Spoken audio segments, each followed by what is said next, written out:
வணக்கம் நண்பர்களே. இன்றைக்கு நாங்க சமைக்க போறது வந்து அரைச்ச கறி தான் வந்து மத்தியானத்துக்கு காய்ச்ச போறோம்.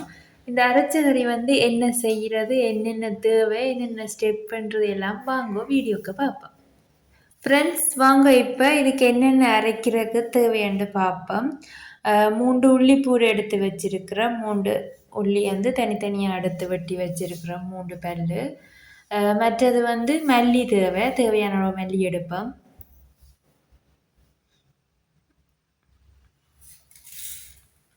ஓகே ஃப்ரெண்ட்ஸ், அடுத்தது வந்து கொஞ்சம் மிளகு, அடுத்தது வந்து சின்ன சீரகம் தேவையான எடுத்துக்கொள்கிறோம். அடுத்தது வந்து செத்தை. இவ்வளவு வந்து 1/2 கிலோவுக்கு முக்கியமாக எங்களுக்கு தேவையான முதன்மை பொருட்கள். அடுத்தது வந்து முக்கியம் தேங்காய். அது வந்து தேங்காய் துருவி எடுத்து வச்சிருக்கிறோம். நாங்கள் வந்து மீனெல்லாம் முதலே வந்து கழுவி எடுத்து வச்சிருக்கிறோம். இப்போ வந்து நாங்கள் மீனை கறிக்கும் சொதிக்குமா வந்து 2ஆக புரிப்போம். கறியும் சொதியும் தான் காய்ச்ச போகிறோம். அப்போ கறிக்கும் சொதிக்கு மீனை முதல் புரிச்சு எடுப்போம். எடுத்துட்டு வந்து நாங்கள் அரைச்சி போட்டு கறியை காய்ச்சி தொடங்குவோம். மீன் எல்லாமே வந்து வடிவாக எடுத்து வச்சுட்டேன். 2க்கும் வந்து புரிச்சு இப்போ வந்து நாங்கள் 1/2 கிலோவுக்கு ரெடி பண்ணுவோம். தேங்காய் பூவை போடுவோம். தேங்காய் பூவை போட்டுட்டு வந்து அடுத்தது வந்து செத்தல் போடுவோம். வெளில நாங்கள் காட்டின எல்லா கிளவியையும் வந்து போட்டுறாங்க. இப்போ அரைக்க போகிறோம். ஓகே, நாங்கள் இப்போ செத்தலை போடுவோம்.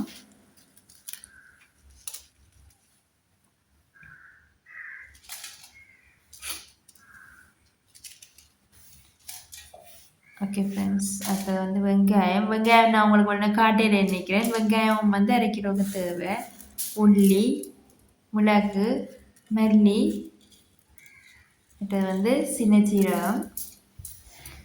ஓகே ஃப்ரெண்ட்ஸ், இன்னொரு முக்கியமான விஷயம் வந்து நாங்கள் இப்போ வந்து உப்பு போட மாட்டோம். ஏன்னு சொன்னால் இதெல்லாம் அரைச்சி முடிய இந்த கலவையை வந்து நாங்கள் மீனுக்கு விடுவோம் இல்லோ, அப்படி விடையக்குள்ள தான் வந்து தேவையான அளவு விளாண்டு பார்த்து உப்பு போடுவோம். மஞ்சள் தூளும் போடணும் ஃப்ரெண்ட்ஸ். அதுதான் வந்து அந்த மஞ்சள் நிறத்தை கொடுக்கும். அதனாடியா மஞ்சளும் வந்து போடணும்.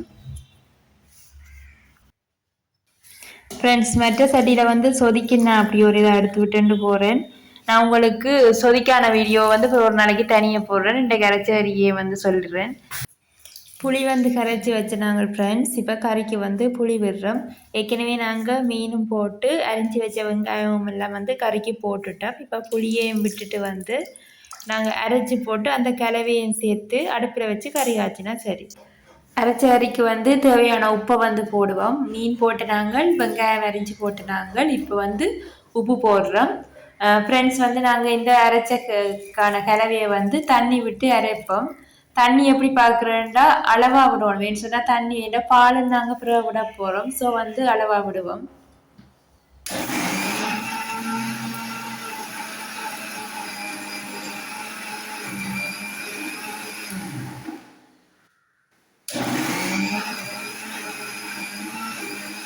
ஃப்ரெண்ட்ஸ், நாங்கள் போட்டது எல்லாம் வந்து இப்போ அரைச்சி எடுத்துட்டோம் பாருங்க. இப்போ நாங்கள் இதை கறிக்க விடுவோம். இது வந்து முதல்ல என்ன செய்தாங்கன்னா வெங்காயம், மீன், உப்பு, புளி எல்லாம் கரைச்சி விட்டுருக்கிறதுக்கு வந்து நாங்கள் எல்லாம் சேர்த்து போட்டு அரைச்ச கலவையை விடுறோம். அடுத்தது வந்து பால் விடுறோம். ஏன் பால் விடுறோம்னா நாங்கள் அளவான தண்ணி விட்டு அரைச்சி எல்லாம் எடுத்தனாடியே அது வந்து ஒரு திக்கான பதமாக தான் இருக்கும். அதனாடியா பாலும் விடணும். பால் வந்து டேஸ்ட்டு அது வந்து தண்ணி தன்மையாக இருக்கும். பால் விட்டால் தான் வந்து கறி வந்து இதமாக வரும்.